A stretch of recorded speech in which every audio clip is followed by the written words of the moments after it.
bukan sekedar percaya, tetapi mengalami dia. Jadi percaya Tuhan dan mengalami Tuhan adalah dua hal yang berbeda. Ya. Ada banyak orang percaya, tapi nggak pernah ngalamin Tuhan dalam hidupnya. Kenapa kita harus ngalamin Tuhan? Tuhan itu bukan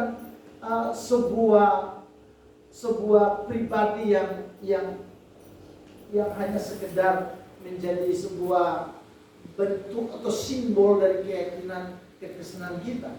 Tuhan itu hidup. Tuhan itu real, nyata. Amin. Amin. Nah karena itu ketika kita masuk dalam pengalaman pribadi, maka saudara akan menjadi Kristen yang kokoh, yang kuat.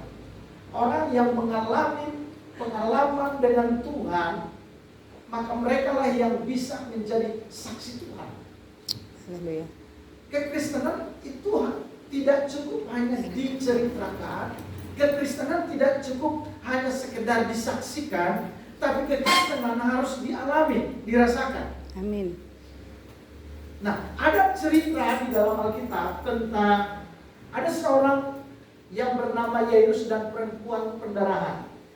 Saya teringat dengan cerita ini. Kenapa? Karena di dalam cerita itu dikatakan bahwa banyak sekali orang yang berbondong-bondong mengikut Tuhan. Apa artinya Kristen? Pengikut Kristus. Adalah pengikut Kristus. Tetapi dalam kekristenan tidak cukup hanya mengikut Kristus, tapi ngalamin Kristus. Amin. Nah kalau saudara kita pada titik di mana kita ngalamin Kristus, maka saudara keadaan apapun dalam hidup ini, keadaan sesulit apapun kita jalan dalam hidup ini, kita tidak akan pernah tinggalkan dia, kita tidak akan pernah tukar dia dengan hal lain. Kita tetap menempatkan dia menjadi prioritas tertinggi dalam hidup kita. Kenapa? Karena kita bukan sekedar dengar, kita bukan sekedar tahu tentang dia, tapi kita benar ngalamin. Amin. Nah orang yang ngalamin Tuhan dalam hidupnya adalah orang yang akan terus bergairah ikut Tuhan. Pastikan kita yang ada di tempat ini bukan sekedar percaya, bukan sekedar ikut dia, tapi kita orang-orang yang mengalami Tuhan. Amin. Nah, hari ini saya akan coba membawa saudara dalam cerita ini. Saudara di dalam sambil saudara siapkan Alkitab saudara.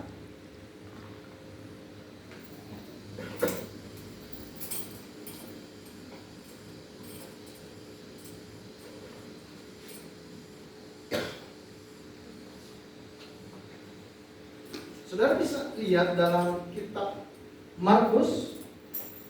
Ini ceritanya adalah Yesus membangkitkan anak Yairus dan menyembuhkan seorang perempuan yang sakit pendarahan. Mungkin bisa ditampilkan di screen.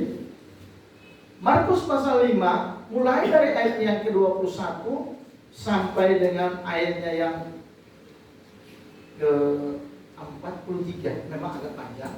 Tapi saudara simak cerita itu. Di situ dikatakan bahwa Tuhan menyembuhkan Yairus dan seorang perempuan yang mengalami pendarahan selama 12 tahun. Ya, ibu-ibu atau orang-orang kaum wanita sudah tahu kalau setiap bulan pasti datang waktu menstruasi pasti pusing, ya kan? Dikatakan bahwa perempuan yang mengalami pendarahan ini itu bukan 1-2 bulan, tapi dikatakan 12 tahun. 12 tahun bukan waktu yang pendek. Ya, diceritakan bahwa hanya Yairus dan perempuan pendarahan ini yang diceritakan menjadi pusat cerita di dalam perikop ini. Kenapa? Karena mereka lah yang saya sebut dengan kelompok orang yang mengalami Tuhan dalam hidupnya. Kemudian ada kelompok lain lagi, kelompok yang mengikut Tuhan. Ya, mari kita lihat ceritanya begini. Mulai dari ayat 21. Sesudah Yesus menyeberang lagi dengan perahu, perhatikan, orang banyak berbondong-bondong datang lalu mengerumuni dia, sedang ia berada di tepi danau. Perhatikan, bahwa orang banyak berbondong-bondong datang lalu mengerumuni dia. Berarti waktu di mana Yairus dan perempuan mengalami mengalami Tuhan, mengalami lawatan Tuhan, mengalami mujizat daripada Tuhan, itu di saat orang banyak lagi ngikut Tuhan. Saudara mau kategorikan ada di pihak yang mengalami Tuhan, mengalami lawatan Tuhan, mengalami mujizat Tuhan, atau hanya sekedar dekat dengan Tuhan, sekedar ikut Tuhan. Pilihan sama saudara. Kalau saya memilih, saya ingin mengalami Tuhan. Amin. Amin. Mengalami Tuhan membuat orang akan bersukacita, akan tetap kuat dan tidak akan pernah menukar Tuhan dengan apapun. Karena apa? Dia mengalami Tuhan. Saudaraku, hal yang teristimewa bagi setiap manusia adalah mengalami perbuatan-perbuatan Tuhan dalam hidupnya. Amin. Amin. Nah, di situ dikatakan bahwa pada saat di mana Yesus menyeberang, ya, dengan perahu dikatakan orang banyak berbondong-bondong datang lalu mengerumuni dia sedang ia berada di tepi danau. Ceritanya waktu Yesus menyeberang danau dan setibanya dia di seberang danau, tiba-tiba dikatakan banyak orang datang berbondong-bondong mengerumuni dia. Yesus menjadi perhatian. Yesus menjadi sentral di mana orang akan cari di mana Yesus ada. Dan itu sangat bagus, sangat baik, saudara. Orang dekat dengan Tuhan itu baik. Tapi saya mau beritahu yang lebih baik lagi kalau kita dekat dan mengalami Dia. Amin. Amin. Amin. Nah, perhatikan, ada kelompok yang bernama Yairus dan perempuan pendarahan, dan ada kelompok orang-orang yang berbondong-bondong mengerumuni Yesus. Berarti ada dua kelompok. Saudara perhatikan, apa yang membedakan Yairus dengan orang yang berbondong-bondong ini? Apakah karena orang yang berbondong-bondong itu gak ada masalah? Pasti ada, setuju? Tidak ada manusia yang gak punya masalah. Semuanya punya masalah. Tetapi sikap mereka kepada Tuhan itu sangat menentukan. Amin. Kita harus punya sikap yang sangat spesial kalau kita berurusan dengan Tuhan. Kita gak boleh biasa-biasa perlakukan Tuhan. Amin. Saya melihat kadang-kadang banyak orang Kristen yang biasa-biasa dengan Tuhan. Kita harus luar biasa dengan Dia. Jadikan Dia yang spesial, yang pertama, yang terutama, lebih dari segalanya. Amin. Amin. Dan kalau kita lakukan itu, kita akan masuk di dalam fase di mana Tuhan tertarik dengan kita. Kita akan menjadi pusat perhatian Tuhan di antara sekian banyak orang yang percaya, di antara sekian banyak orang yang mengikut Tuhan. Kita akan menjadi pusat perhatian Tuhan. Kita akan menjadi daya tarik tersendiri dari Tuhan. Amin.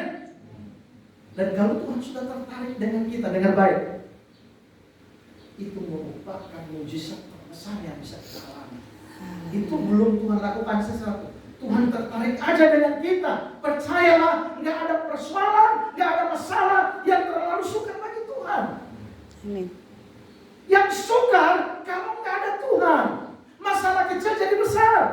Tapi kalau ada Tuhan, kalau Tuhan tertarik dengan kita, Alkitab berkata, pencobaan yang kamu alami itu pencobaan biasa, nggak melebihi kekuatanmu. Kenapa? Alkitab berkata, pada saat kamu dicobai, Tuhan akan berikan jalan keluar bagi kamu. Amin. Amin. Itu sebabnya pencobaan apapun menjadi biasa bagi kita. Kenapa? Tuhan kita dahsyat, Tuhan kita ajaib.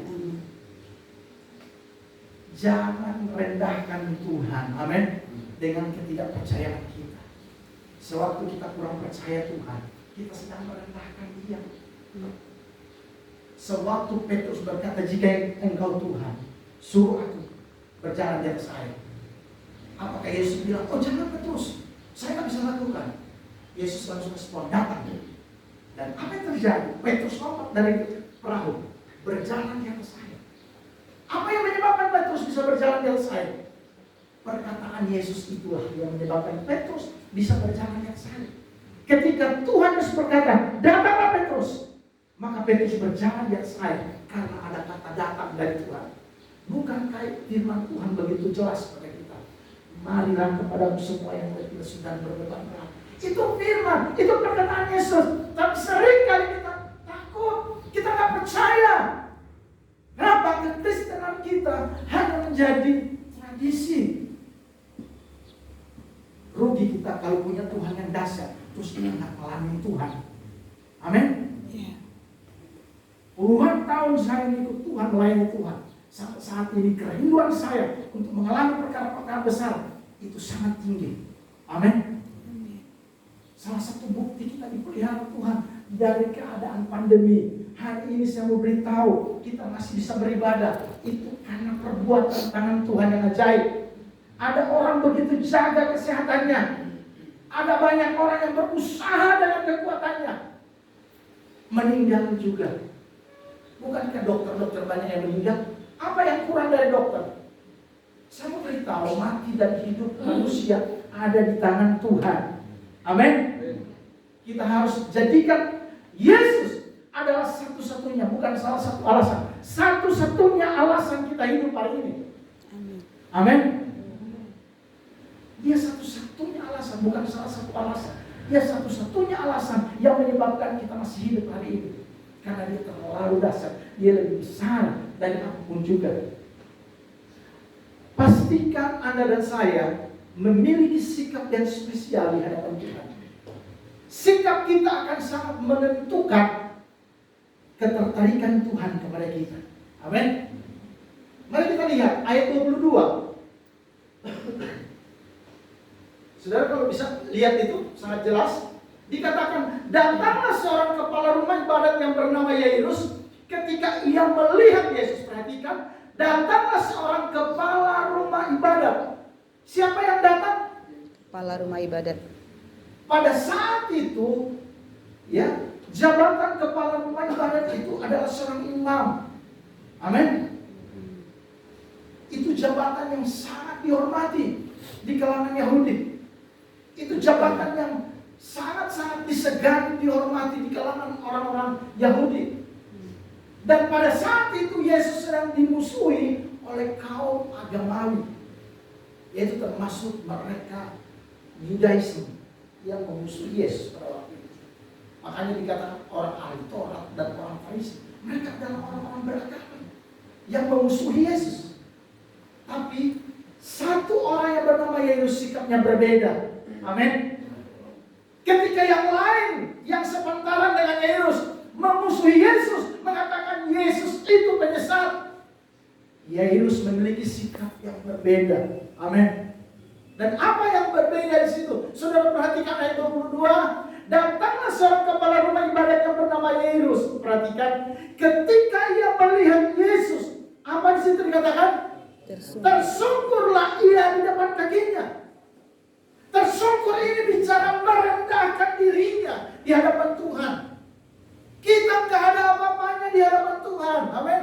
Gak ada satupun yang bisa kita banggakan sebagai manusia di hadapan Tuhan. Yairus tahu, sekalipun dia dihormati, sekalipun dia dihargai oleh kalangan Yahudi, dia pertaruhkan semua reputasinya itu. Karena dia tahu di hadapan dia bukan manusia, tapi Tuhan itu sendiri.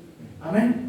Sekalipun banyak yang gak suka dengan Yesus, Yairus tahu bahwa sekalipun banyak orang gak suka dengan Yesus, dia tahu bahwa di hadapan adalah Tuhan. Karena itu dikatakan, maka tersungkurlah Yairus di depan kaki Yesus. Itu sebuah gambaran tentang bagaimana Yairus meletakkan semua atributnya sebagai pemimpin, sebagai orang terpandang, sebagai orang yang dihormati. Ketika di hadapan Tuhan, semuanya tidak ada artinya apa-apa. Amin. Ketika kita berhadapan dengan Tuhan, kita harus punya sikap seperti Yairus. Kita harus punya sikap seperti Yairus dengan merendahkan diri di hadapan Tuhan.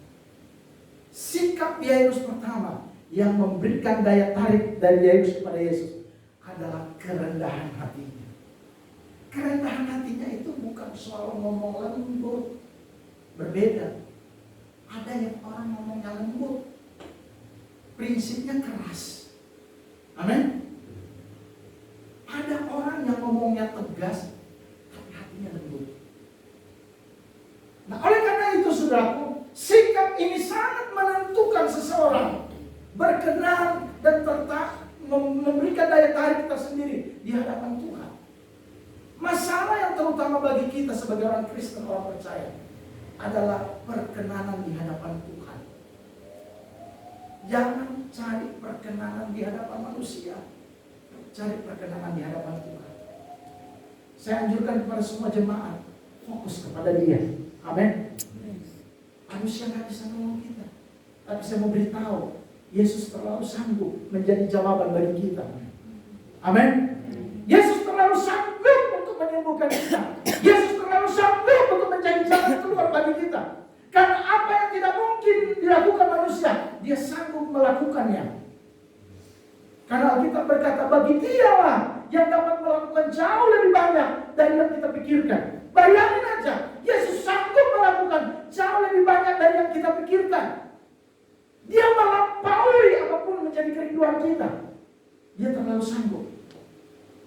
Bahkan dikatakan, Dia melakukan jauh lebih banyak dari yang kita minta dan doakan. Sebetulnya cuma persoalan waktu aja. Amin. Dengar baik, Tuhan tidak pernah terlambat bagi kita. Amin. Yesus pernah bilang, kamu Bapa yang jahat tahu memberi pemberian yang baik kepada anakmu. Apalagi aku Bapamu yang di sorga. Aku akan memberikan yang terbaik bagimu. Itu perkataan Yesus langsung.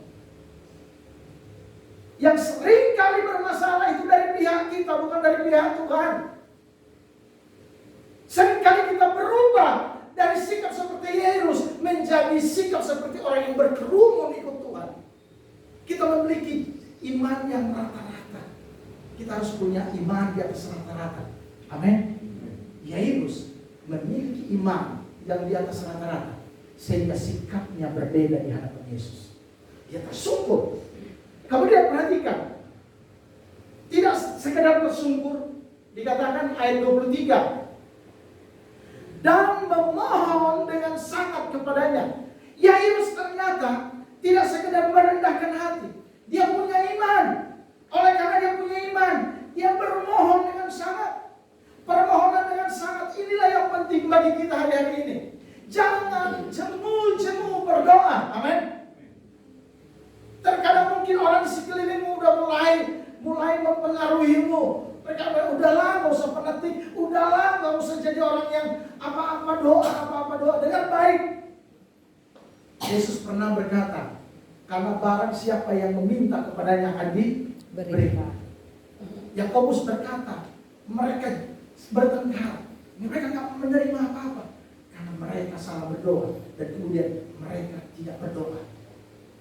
Karena itu Yairus berkata, dia memohon dengan sangat kepada Yesus. Dia berkata, anakku hampir mati. Saudara perhatikan ayat 23.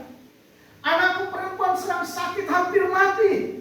Ya, datanglah kiranya dan letakkanlah tanganmu atasnya supaya ia selamat dan tetap hidup. Yairus tahu dengan imannya. Dia tak lihat masalah anaknya sudah mati.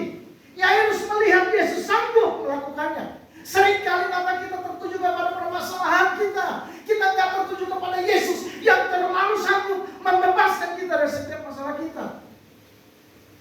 Kita terbatas. Yang namanya Tuhan kita Yesus Kristus tidak pernah terbatas. Amin. Asalkan kita punya iman. Yesus berkata yang membatasi kita iman kita. Sehingga setiap kali Yesus menyembuhkan, Dia berkata, jadilah kepadamu menurut imanmu.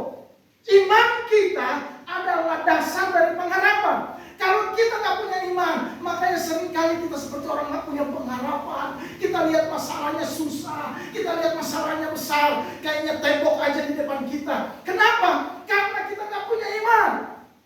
Iman kepada Tuhan memberikan dasar dari pengharapan kepada Tuhan, sehingga tiba-tiba muncul pengharapan kita kepada Tuhan. Dan bukti dari segala sesuatu yang belum kita lihat.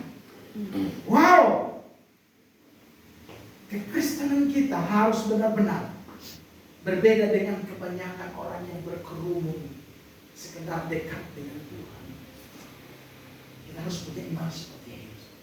Yesus berkata, anakku hampir mati, pergilah, letakkan tanganmu atasnya. Ini dalam kepercayaan Yesus. Pergilah, letakkan tangan atasnya, dan anakku akan sembuh. Padahal kesembuhan belum terjadi, tapi Yesus sudah punya iman.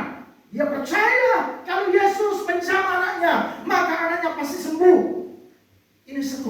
luar biasa. Kita juga harus punya iman seperti Yairus.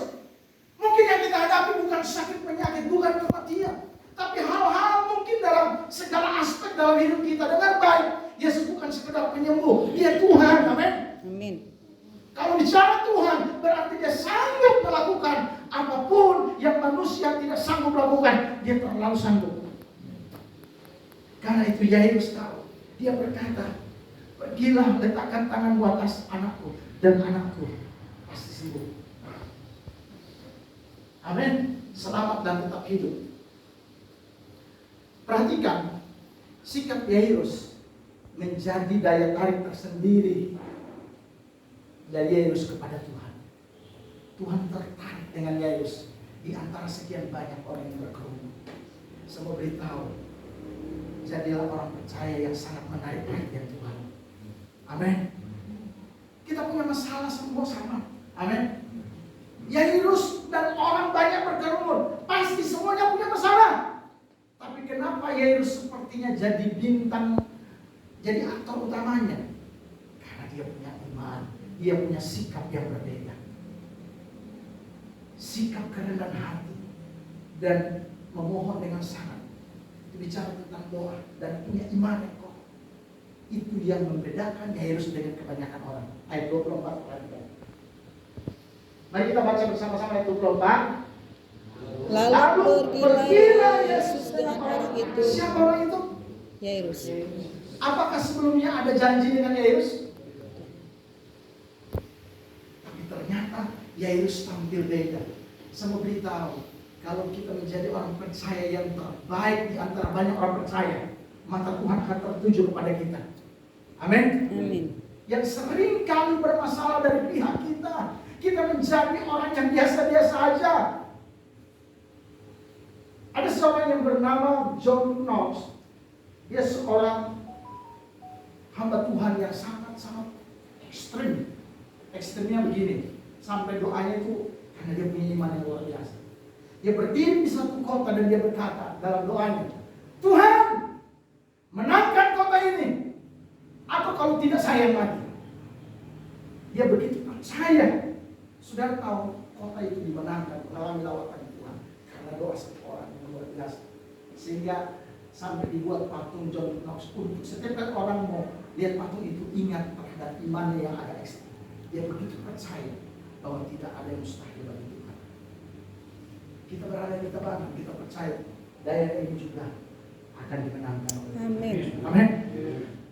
Asal kita punya iman, asal kita punya sikap yang berbeda di antara kebanyakan orang percaya. Mari kita harus tampil beda di antara banyak orang. Amin. Tampil beda jangan di hadapan manusia, di hadapan Tuhan maksudnya.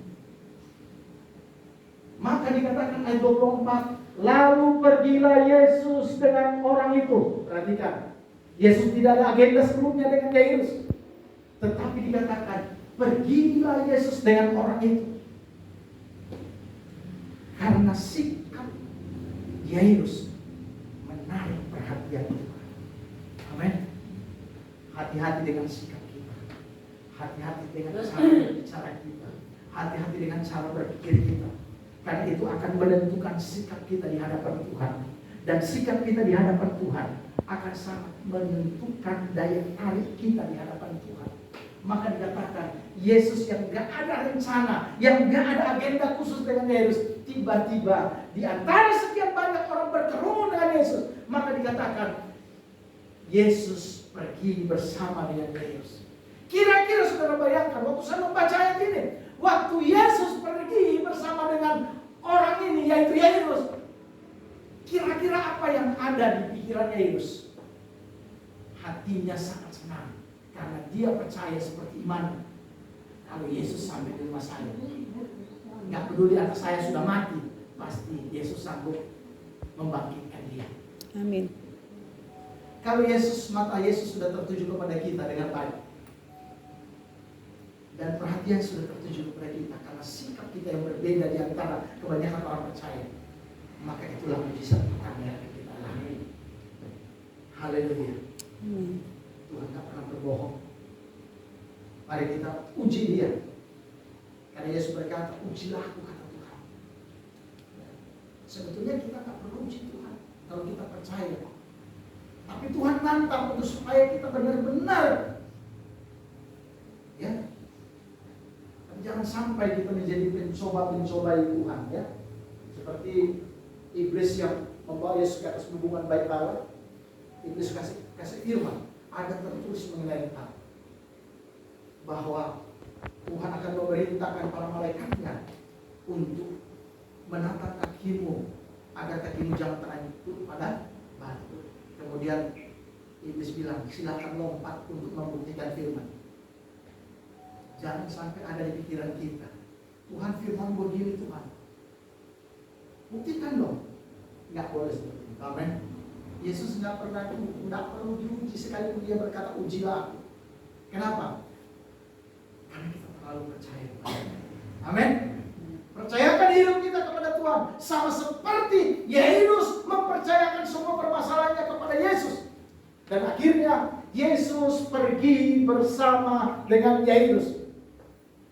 Haleluya. Dan apa yang terjadi kalau saudara baca ceritanya selanjutnya? Dalam perjalanan tiba-tiba, coba kita lihat ayat selanjutnya 36.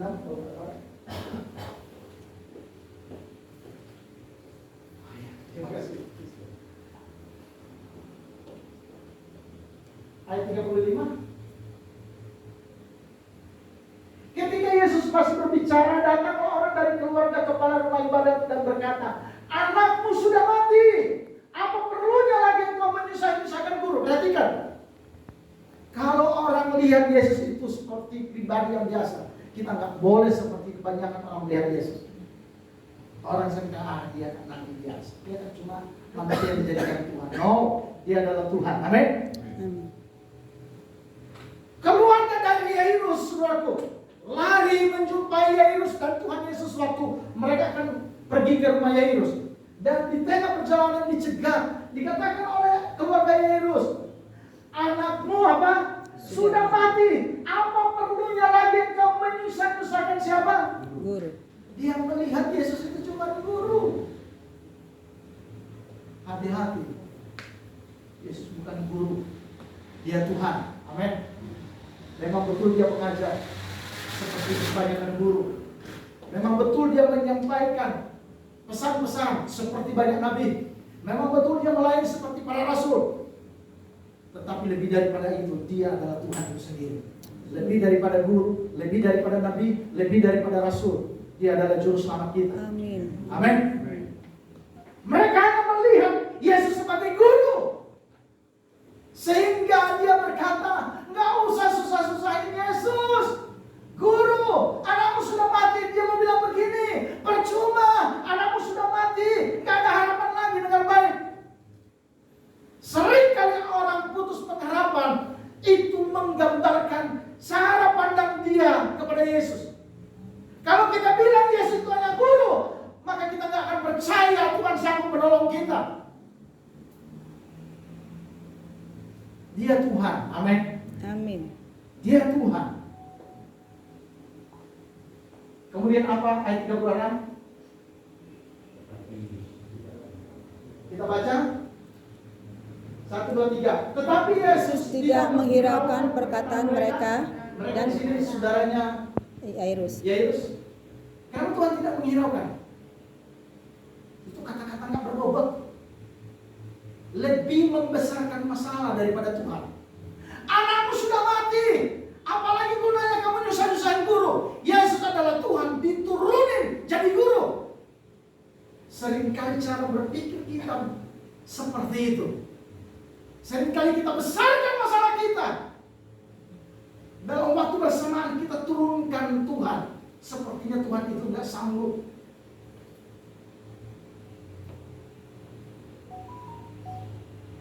Tetapi Yesus tidak menghiraukan perkataan mereka. Artinya Yesus tidak berkenan dengan kata-kata itu. Amin. Itu kata-kata yang tak membangun, kata-kata yang tak mengandung iman. Kemudian apa? Yesus berkata, jangan takut, percaya. Dua hal ini yang harus kita pegang. Jangan takut, percaya saja. Yang Yesus ngomongnya itu, jangan takut, percaya saja. Kalau kita pegang perkataan Yesus dengan baik, Yesus beda, dia bukan manusia biasa, dia Tuhan. Pendeta masih manusia biasa, pendeta masih bisa salah, majelis masih bisa salah, pelayan-pelayan Tuhan masih bisa keliru, tapi dengan baik, yang namanya Tuhan Yesus, sekali yang dia omongin, itu juga dia sanggup melakukannya. Amin. Mari kita coba dengan iman kita. Dengan Tuhan, tidak boleh pendekatannya dengan rasional, dengan otak kita yang terbatas. Seringkali pendekatan kita kepada Tuhan dengan otak kita yang terbatas.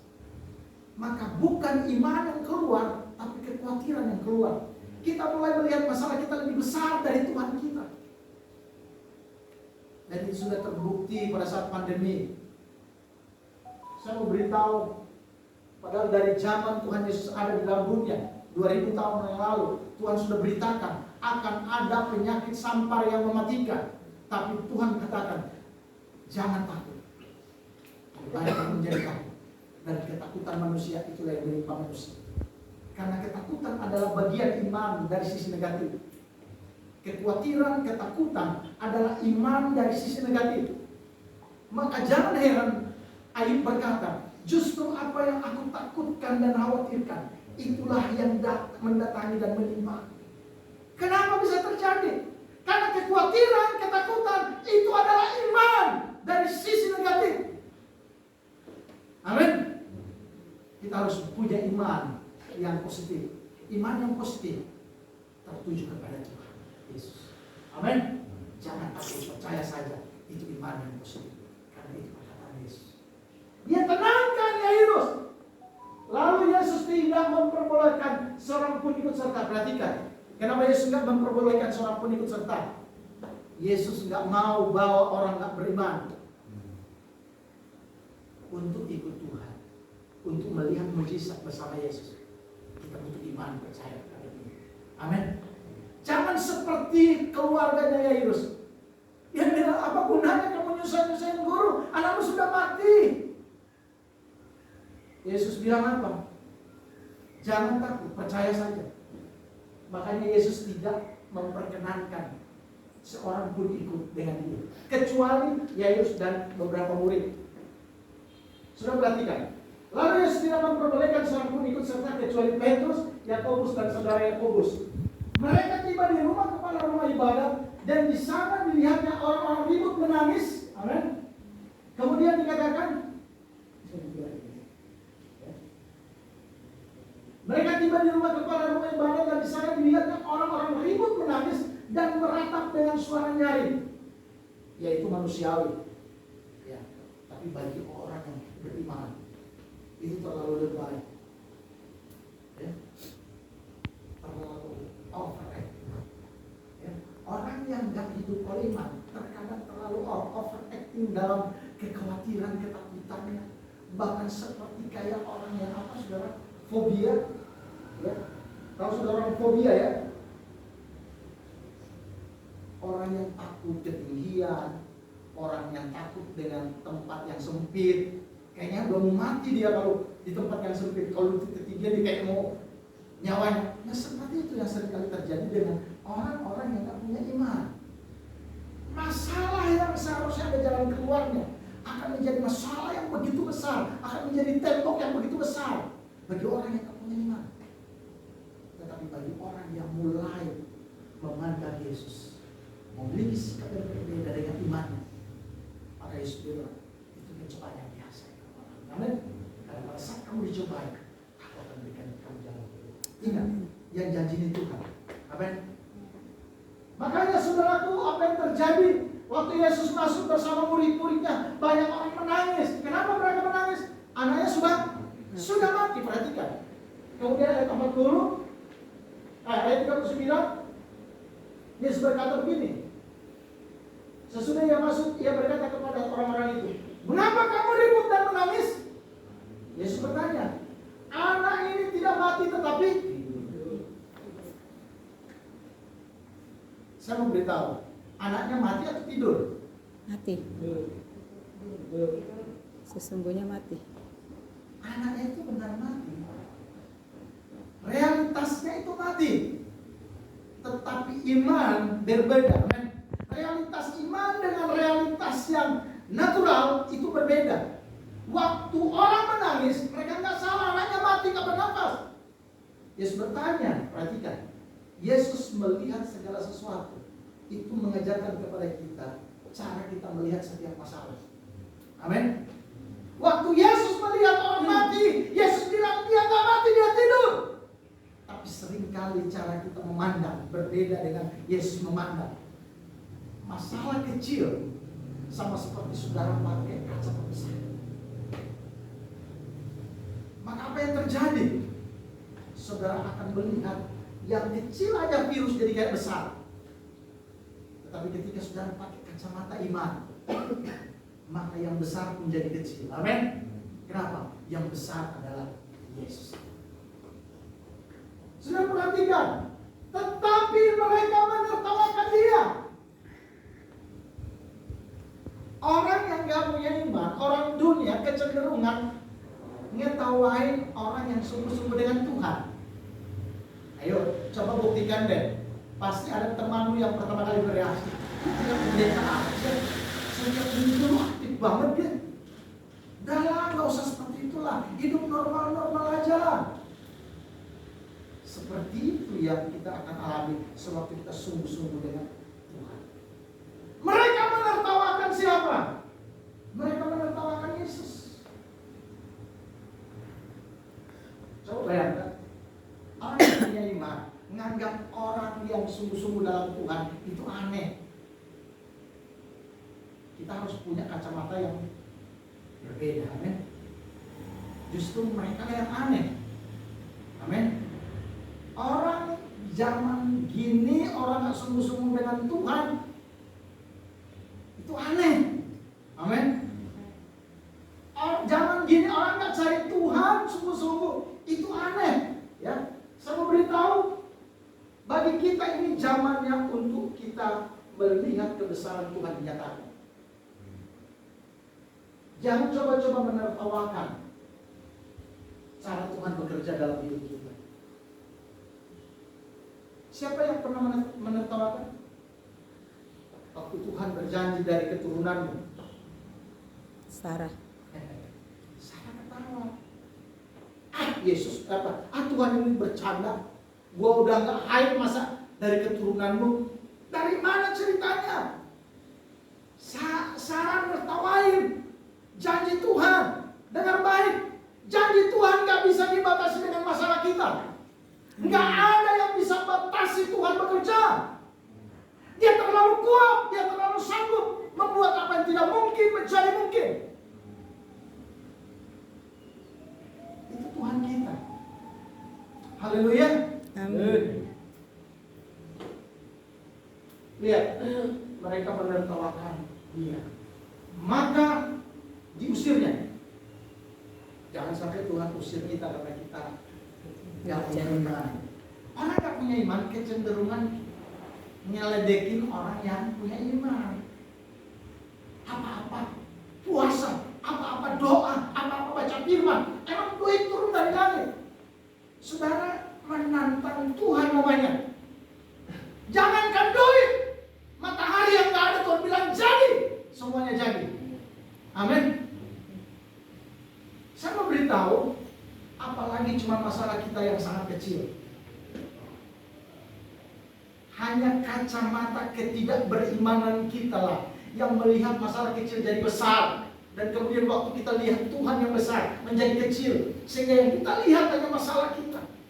Tetapi waktu kita gantikan dengan kacamata iman, maka kita lihat masalah yang besar menjadi kecil. Waktu kita lihat Tuhan, kita lihat Dia sedang memberikan jalan keluar bagi kita. Dia sedang menyembuhkan kita. Dia sedang memulihkan kita. Dia sedang menjadi jawaban bagi kita. Amin. Amin. Amin. Akhirnya Yesus mengusir mereka. Ya, maka diusirnya semua orang itu yang ngetawain Yesus. Lalu di bawahnya ayah dan ibu anak itu. Yesus nggak mau Yairus dan istri Yairus terkontaminasi dengan keluarganya yang tak beriman. Kemudian apa yang terjadi? Mereka yang bersama-sama dengan dia masuk ke kamar anak itu.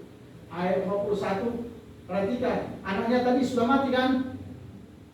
Lalu dipegangnya tangan anak itu. Katanya, Talita kum, yang berarti, hai anak, aku berkata kepadamu, bangunlah. Makanya Yesus nggak bilang itu mati. Karena orang mati sama Yesus disuruh bangun. Makanya Yesus melihat orang mati itu cuma tidur. Ya, perbedaannya jauh sekali ya.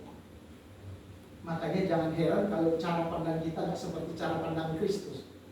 Maka masalah kecil jadi besar dan Tuhan yang besar jadi kecil. Tapi kalau kita punya cara pandang kita yang seperti Yesus, masalah besar menjadi kecil, Tuhan kita akan semakin besar. Amin. Yesus berkata, Talita kum, hai anak, bangunlah.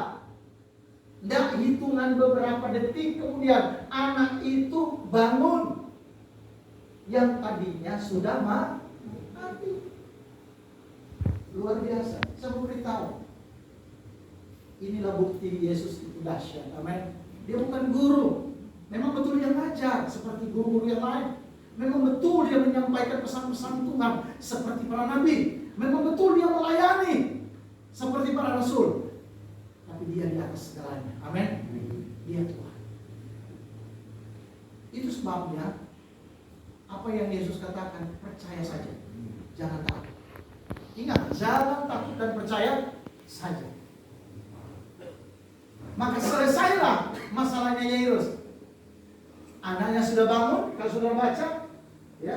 Seketika itu juga anak itu bangkit, berdiri dan berjalan. Sebab umurnya sudah 12 tahun. Semua orang yang hadir sangat takjub. Mereka, anak yang mati, cuma Yesus bilang, bangun. Adakah masalah kita yang lebih besar dari masalah Yerusalem ini? Cuma seringkali menjadi besar karena kita memakai kacamata ketidakpercayaan kita. Mari kita melihat dengan iman kita. Amin. Sehingga kita akan lihat masalah yang bisa menjadi kecil. Dan Tuhan kita adalah Tuhan yang jauh lebih besar dari segala galanya. Dengan sangat ia berpesan kepada mereka supaya jangan seorang pun mengetahui hal itu. Lalu ia menyuruh mereka memberi anak itu makan. Selesai ceritanya Yairus.